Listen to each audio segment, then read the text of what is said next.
Hello miners, Rusty coming at you. Today we're looking at one of the latest in my CIVIVI collection. Now I already showed this knife if you guys went and caught my CIVIVI collection. And I do have one more that didn't make that list, and that's the Sencut Glide Strike. But this one is a nice addition. This is the CIVIVI Anthropos. And so it's an older model, and it's done by the late Isham. Elijah was shot and killed by the police after a car accident. He wrecked his car.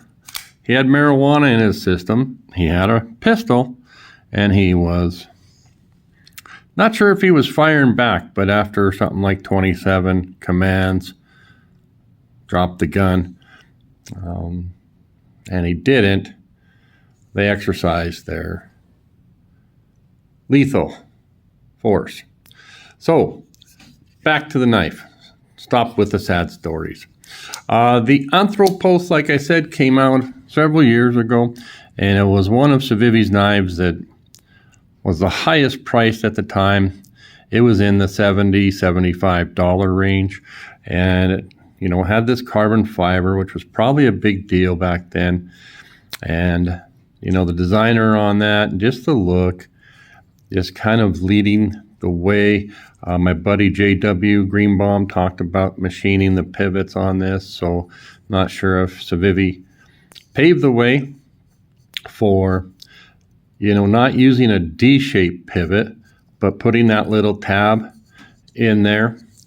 And then it has blue G10 on top of, with carbon fiber laminate, and then they went and they did some extra work here, and then they put on their regular clip. And some people are happy. They think that this is a coated clip rather than a painted clip, and I'm not 100% sure.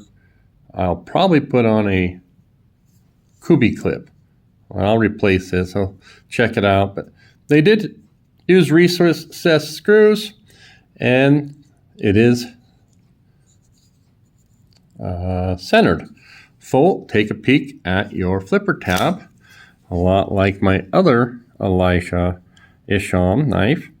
It's a unique one. It sits on the top, kind of in the front instead of on the top.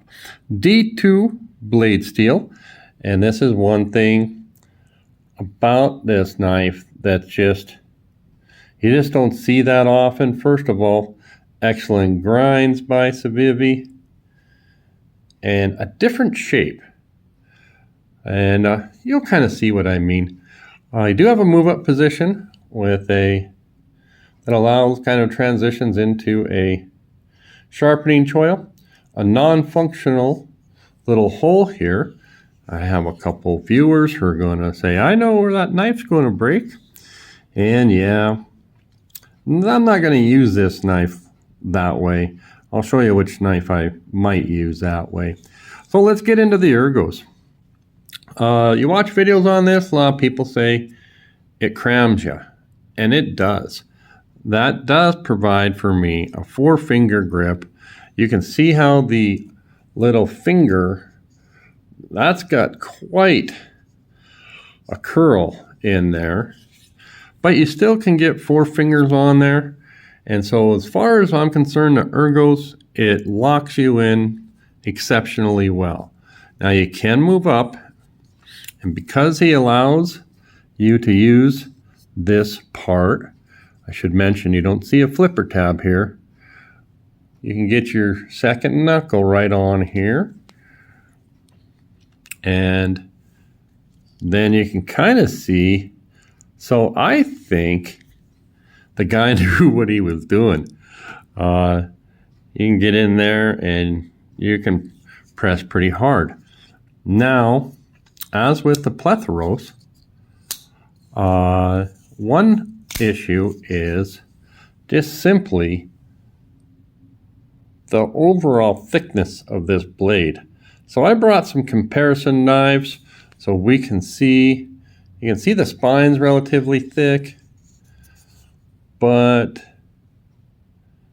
leading up to the spine, exceptionally thin. So let me grab a peanut here.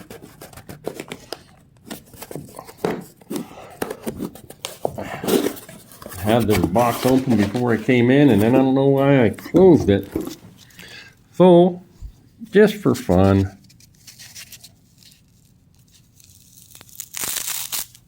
okay, so pretty sharp, and maybe this will show you guys a little better when we get back to that. I think we'll go ahead and do that now with the comparison knife. I'm going to compare this to the Steel Wheel Mini Cut Jack. You guys are going to go, what? How can that be? Well, there's some similarities, and then I'm going to show you the difference. So the handles are definitely different. This is FRN, but it does cram your hand into, lock it up, and it has a really good move up position. So surprisingly, these two are similar. This one I did put my own edge on. Okay, and let's see here. This is what I want to show you. I haven't tried this. I just am assuming it's going to work out. Now, my opinion is that this CIVIVI Anthropos is just thinner than the Cut Jack.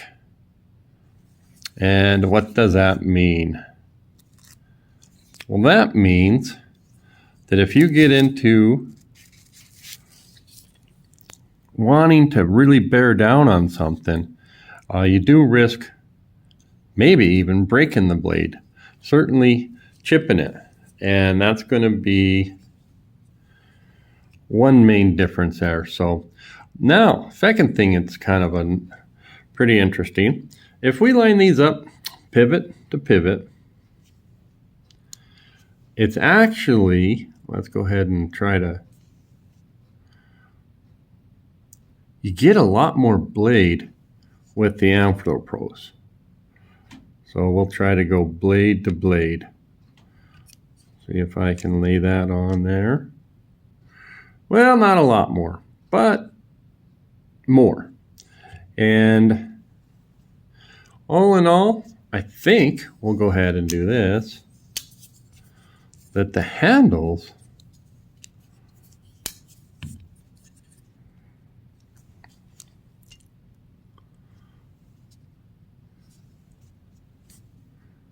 try to line this up. Okay, fair enough. So the CIVIVI looks like the Cut Jack comes to about here, but still pretty impressed with the amount of blade you get out of both of these. Not both of the Elijah Isham knives. And what I'm going to do is shoot a bonus video where I compare it with the Plethoros. So instead of having one long video, I'll have two short ones. Thanks, guys. Oh, I want to say, I just got some coins out. I'm going to shoot a video. Rusty's been getting into coin collections and been interested in coins. And I sent one to who was a viewer at the time, and that's Freedom Frog. And he used to display the coin I gave him. They're just kind of interesting, and he's part of the person he's talked me into. He's a Elijah Isham fan. So, hey Frog, stay sharp.